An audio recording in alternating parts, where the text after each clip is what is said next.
Hello viewers, Indian investing mentor के एक और वीडियो में आपका स्वागत है। और आज हम इंडियन मार्केट्स में जो मेथड यूज़ किया जाता है कॉस्ट बेसिस कैलकुलेशन का, उसको फटाफट से देखेंगे एक प्रैक्टिकल एग्जांपल के साथ। ये ज़रूरी क्यों हो जाता है कि आपको आपके शेयर्स का कॉस्ट बेसिस पता होना चाहिए। उसमें आप प्रॉफिट में हो, लॉस में हो, वो आपको पता चलता है। और कई बार आपको लगेगा, ऐसा मैं दिखाऊंगा अभी, कि आपने शेयर्स प्रॉफिट में बेचे पर एक्चुअली प्रॉफिट नहीं होता। From a broker point of view and from the markets point of view आप लॉस बुक कर रहे होते हो। और कई बार आपको ऐसे लगेगा कि आपने लॉस किया है शेयर्स पे, पर आप एक्चुअली बुक्स में प्रॉफिट बुक कर रहे होते हो। तो ये इंपॉर्टेंट क्यों हो जाता है? क्योंकि आप अपने प्रॉफिट और लॉस को, अगर आप अपनी स्टेटमेंट्स को देखोगे ब्रोकर की, पहले तो आपको समझ नहीं आएगा। आपको लगेगा मैंने प्रॉफिट पे बेचे थे शेयर्स, पर आपको लॉस दिखाई देगा, या आपको लगेगा मैंने लॉस पे शेयर्स बेचे थे और आपको प्रॉफिट दिखाई देगा। और दूसरा, जो आपके टैक्स पर्पसेस होते हैं, टैक्स जब फाइलिंग आप करते हो, अगर आप प्रॉफिट और लॉस की कैलकुलेशन ठीक से समझ नहीं पा रहे हो, तो वहाँ पे भी आपको कन्फ्यूजन रहेगी कि मैं यहाँ पे प्रॉफिट शो करूँ या मैं लॉस शो करूँ। तो उसको क्लैरिटी देने के लिए यहाँ पे मैं एक्सप्लेन करूँगा जो इंडियन मार्केट्स में मेथड यूज़ किया जाता है कॉस्ट बेसिस कैलकुलेशन का। उसको FIFO, first in first out method भी कहते हैं। तो उसकी डिटेल्स हम यहाँ पे देखेंगे। पर इससे पहले कि आगे बढ़े, एक डिस्क्लेमर है कि मैं किसी तरह की यहाँ बाय सेल रिकमेंडेशन नहीं दे रहा। सिंपल इन्फॉर्मेशनल पर्पसेस के लिए वीडियो बनाया मैंने। और यहाँ पे मैं किसी भी सेबी या किसी और ऑर्गेनाइजेशन के साथ रजिस्टर्ड नहीं हूँ, तो कोई बाय सेल रिकमेंडेशन मेरी तरफ से नहीं है। और अगर वीडियो आपको अच्छा लगे तो इसे लाइक ज़रूर करना, चैनल को सब्सक्राइब ज़रूर कीजिए। अभी भी 70% व्यूज़ जो हैं चैनल पे, वो नॉन सब्सक्राइबर्स से आते हैं। तो प्लीज़ वीडियो को अपनी फैमिली और फ्रेंड्स के साथ शेयर कीजिए, चैनल को सब्सक्राइब कीजिए, चैनल को ग्रो करने में आप हेल्प कीजिए। तो अब आगे हम वीडियो में घुसते हैं और यहाँ पे देखते हैं कि कॉस्ट बेसिस का बेसिकली मतलब क्या होता है। तो कॉस्ट बेसिस का मतलब होता है आपने कितने के शेयर्स खरीदे हैं, यानी आपकी एवरेज प्राइस जो है शेयर्स खरीदने की वो कितनी है।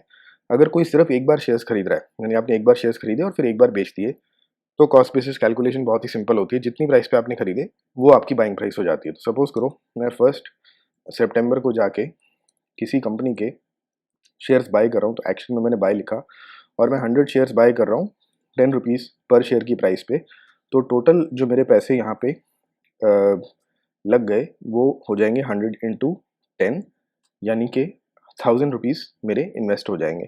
तो यहाँ मैं कॉस्ट बेसिस क्या बोलूँगा, मेरा क्योंकि पर शेयर प्राइस 10 रुपीज़ है, तो जो हमारा कॉस्ट बेसिस निकल के आएगा वो यहाँ पे हम बोल सकते हैं कि सिंपली जो ये वाली प्राइस थी जिस पे हमने शेयर्स बाय किए, वो 10 रुपीज़ हमारी प्राइस हो जाएगी।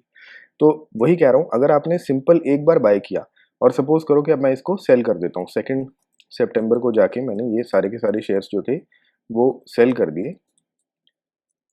और यहाँ पे मैंने सेल करते वक्त 120 रुपीज़ में सेल कर दिए, एक ही दिन में 20% ऊपर चला गया। हाइपोथेटिकल एग्जाम्पल, सॉरी 100 शेयर्स हैं और यहाँ पे प्राइस 12 रुपये चलेगी, तो 1200 रुपये में हम बेसिकली शेयर कर देंगे इसको। नहीं तो फॉर्मूला से लेना है तो ऐसे ले सकते हैं। तो यहाँ पे जो सेलिंग का मेरा कॉस्ट बेसिस होगा वो मेरा 12 रुपीज़ हो जाएगा, क्योंकि यहाँ पहले सारे के सारे शेयर्स एक गो में बाय किए गए थे और एक गो में सेल किए गए हैं, तो कोई कन्फ्यूजन नहीं होता। जो आपकी बाय प्राइस है वो आपका कॉस्ट बेसिस होता है बाय के लिए, और जो आपकी सेल प्राइस है वो आपका कॉस्ट बेसिस होता है सेल के लिए। यहाँ पे क्लियर 200 रुपीज़ का प्रॉफिट दिखेगा, वो 200 रुपीज़ आपका प्रॉफिट स्टेटमेंट में दिखाई देगा और इस पे आपका टैक्स भी बनेगा। तो यहाँ कोई कन्फ्यूजन नहीं होती। पर अब थोड़ा सा हम डिफरेंट एग्जाम्पल लेते हैं। तो हम मान के चलते हैं कि हमने ये सिचुएशन तो ऐसे ही करी, यानी बाय तो हमने पहली बार ऐसे ही करा था, पर हमने एक क्या करा कि सेकेंड लॉट बाय किया। पहले हमने एक लॉट बाय किया था, फिर हमने सेकेंड लॉट बाय किया। तो यहाँ पे सपोज करो कि 2 सितंबर को जाके मैं दोबारा से बाय करता हूँ और मैं इस बार 50 शेयर्स बाय करता हूँ, पर अब प्राइस और नीचे गिर चुकी थी, तो मैं 8 रुपीज़ पे बाय कर रहा हूँ। तो यहाँ पे टोटल जो इन्वेस्टमेंट है 400 रुपये की हो जाएगी। अब जो कॉस्ट बेसिस निकल के आएगा वो चेंज हो जाएगा। तो पहले हमने शेयर्स बाय किए हैं, अब हमें कॉस्ट बेसिस निकालना है। तो यहाँ कॉस्ट बेसिस निकालने के लिए मुझे पहले तो एवरेज प्राइस लेनी पड़ेगी, क्योंकि अभी मैं सिर्फ बाय करके बैठा हूँ, मैंने सेल नहीं किया। राइट, आपको समझ रखना, हर बाय को हमने सेपरेटली ट्रीट करना है। हम कहीं पे भी बाय और सेल को मिक्स नहीं करेंगे। यहाँ पे एवरेज प्राइस सिर्फ आपकी नॉलेज के लिए होती है। आपका ब्रोकर कभी भी एवरेज प्राइस को यूज़ नहीं करता, मार्केट कभी भी एवरेज प्राइस को यूज़ नहीं करती। तो यहाँ मैं कॉस्ट बेसिस जो है वो निकालूंगा नहीं, मैं इसको एवरेज प्राइस लिखूंगा कि एवरेज प्राइस बता सकता हूँ मैं कि एवरेज मेरी प्राइस कितनी है। क्योंकि मैंने 1400 रुपीज़ टोटल स्पेंड किए हैं और 150 मेरे पास शेयर्स हैं, तो मैं बोल सकता हूँ अपनी एवरेज प्राइस जो है वो हो जाएगी 1400 डिवाइडेड बाय 150। यानी हमारे पास एक शेयर जो है ऑन एन एवरेज 9.33 रुपीज़ का है।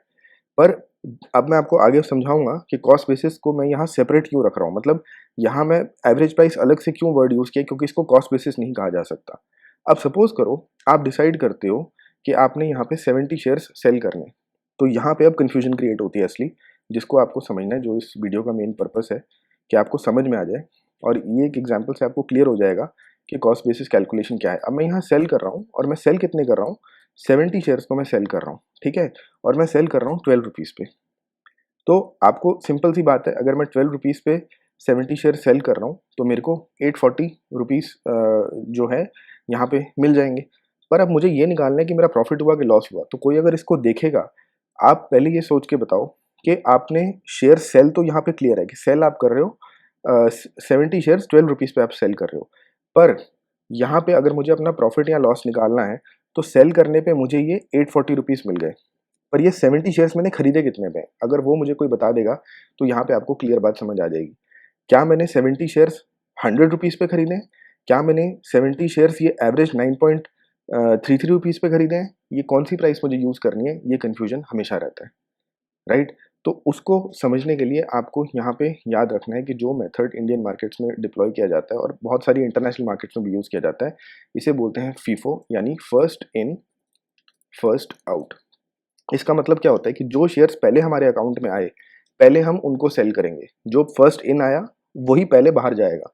यानी जब मैं बाय कर रहा हूँ तो मैंने यहाँ पे 2 लॉट्स में बाय किए, पहले 100 शेयर्स खरीदे, फिर मैंने 50 शेयर्स खरीदे। अच्छा, एक चीज़ का ध्यान रखना, ये ज़रूरी नहीं है कि सेकंड डेट पे खरीदे होने ज़रूरी होने चाहिए। अगर आपने एक ही दिन में 4 ट्रेड्स मारे हैं तो भी वो 4 ट्रेड्स का एक ऑर्डर जो है वो रिकॉर्ड किया जाता है। अगर आप एक सिंगल ट्रेड सबमिट करते हो 1000 शेयर्स के लिए और system broker behind the scenes उसको छोटे छोटे ऑर्डर्स में एग्जीक्यूट करता है, वहाँ पे अलग अलग नहीं माना जाएगा। पर सपोज आपने खुद 4 डिफरेंट ऑर्डर प्लेस किए थे with in the same day, एक ही ट्रेडिंग डे में आपने 4 ऑर्डर प्लेस किए थे और 4 अलग प्राइसेस पे आपने बाय किया है, तो वो ऐसे यहाँ पे सेम डेट के साथ 4 लाइनें बनेंगी और उसमें हर जो लॉट आपने परचेज किया है उसकी बाय प्राइस को अलग दिखाया जाएगा कॉस्ट बेसिस कैलकुलेशन के लिए। तो इंपॉर्टेंट अब कहाँ आ जाता है कि मैं सेल तो कर रहा हूँ 70 शेयर्स, पर ये 70 शेयर्स ये 50 वाले शेयर्स नहीं बिकेंगे। क्यों? क्योंकि first in first out rule क्या कहता है कि आपने पहले ये 100 शेयर्स खरीदे थे, करेक्ट? जब आपने पहले 100 शेयर्स खरीदे थे तो ये 70 जो बिक रहे हैं ये पूरे इस 100 में से ही बिक रहे हैं, ये 50 को आप टच भी नहीं कर रहे हो। तो इसका मतलब क्या हो जाएगा, for all means and purposes जब ब्रोकर आपको स्टेटमेंट देगा, P&L स्टेटमेंट देगा, तो वो क्या कैलकुलेट करेगा कि ये 100 शेयर्स आपने 10 रुपए के खरीदे थे, ये 70 शेयर्स जो आप बेच रहे हो वो इन 100 में से बेच रहे हो 12 रुपीज़ पे। यानी 70 शेयर्स आपने 10 रुपीज़ पे खरीदे थे, 100 पूरे 10 पे खरीदे हैं तो उसमें से 70 भी 10 पे खरीदे हैं ना, वो 70 आपने 10 पे खरीदे और वो 70 आप 12 पे बेच रहे हो, तो पर शेयर आपको 2 रुपीज़ का प्रॉफिट हो रहा है। यानी जब हम प्रॉफिट लॉस यहाँ पे देखेंगे तो हमें 2 रुपीज़ पर शेयर यानी 70 शेयर्स पे 140 रुपीज़ का टोटल हमें प्रॉफिट दिखाई देगा। तो ये चीज़ आपको क्लियर समझ लेनी है।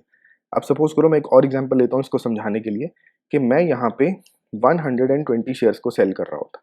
तो अब इसको देखते हैं कैसे कैलकुलेट किया जाएगा। क्योंकि मैं 120 शेयर सेल कर रहा हूँ तो जो मेरी पहली बाय है यहाँ पे, इसमें क्वांटिटी इनफ नहीं है। पहले लॉट में मैंने 100 खरीदे थे पर मैं बेच कितने रहा हूँ, 120। तो मैंने खरीदे 100 थे फिर 50 थे, पर मैं एक ही गो में 120 बेच रहा हूँ। तो अब ये कैसे कैलकुलेट किया जाएगा कि ये जो 120 सेल हो रहे हैं इसमें से जो पहले 100 शेयर हैं वो ये माने जाएंगे जो मैंने पहले लॉट में खरीदे थे। फर्स्ट इन, पहले वो बाहर निकलेगा। तो यानी पहले 100 शेयर्स के लिए मेरा कॉस्ट बेसिस कितना होगा, 10 रुपीज़ का, और मैं बेच कितने पे रहा हूँ, 12 रुपीज़ पे। तो मेरे को पर शेयर 2 रुपीज़ का प्रॉफिट हो रहा है, यानी पहले 100 शेयर्स पे मुझे 200 रुपीज़ का प्रॉफिट हो जाएगा। तो यहाँ पे हम लिख लेते हैं प्रॉफिट 200, ठीक है।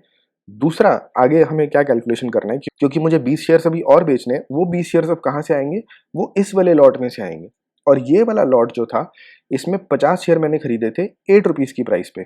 तो जो बाकी के मैं यहाँ 20 शेयर बेच रहा हूँ ये कहाँ से आ रहे हैं, सेकंड लॉट पे, जिनका कॉस्ट बेसिस क्या है, 8 रुपीज़ का, जो मैंने 8 रुपये पे बाय कर रखे हैं। तो वो 20 शेयर्स पे मैं 8 पे खरीदे थे और 12 पे बेच रहा हूँ, यानी मुझे 4 रुपीज़ का प्रॉफिट हो रहा है। तो मुझे बाकी जो सेकंड लॉट है 20 शेयर्स का उस पर टोटल 80 रुपीज़ का प्रॉफिट हो रहा है। तो वो 80 का प्रॉफिट हम यहाँ पे लिख लेंगे और टोटल प्रॉफिट हमारा कितना हो जाएगा, 200 प्लस 80, यानी 280 का प्रॉफिट हमें दिख जाएगा। तो कॉस्ट बेसिस कैलकुलेशन जो होती है वो इसीलिए इंपॉर्टेंट होती है कि आप खुद देख सकते हो, अगर किसी ने ये ध्यान नहीं दिया, आपने सपोज करो कि 2-3 महीने पहले एक लॉट खरीदा था और आपने रिसेंटली 1-2 दिन पहले ही दूसरा लॉट खरीदा है, तो आपको जो रिसेंट प्राइस होगी वो आपके दिमाग में फ्रेश रहेगी। जब आप सेल करोगे आपको लगेगा मैंने तो रिसेंट प्राइस में जो था 8 रुपीज़ में शेयर्स खरीदे थे और मैंने 12 रुपये में बेचे, तो मेरे को तो 4 रुपीज़ का प्रॉफिट पर शेयर मिलना चाहिए, पर मेरे ब्रोकर ने ये क्या स्टेटमेंट बना दी जिसमें उन्होंने सिर्फ 2 रुपीज़ का प्रॉफिट शो कर दिया है। तो अब आप यहाँ पे देख सकते हो कि अगर 280 का प्रॉफिट मुझे हो रहा है और टोटल मैंने 120 शेयर सेल किए, तो पर शेयर मुझे प्रॉफिट कितना हुआ?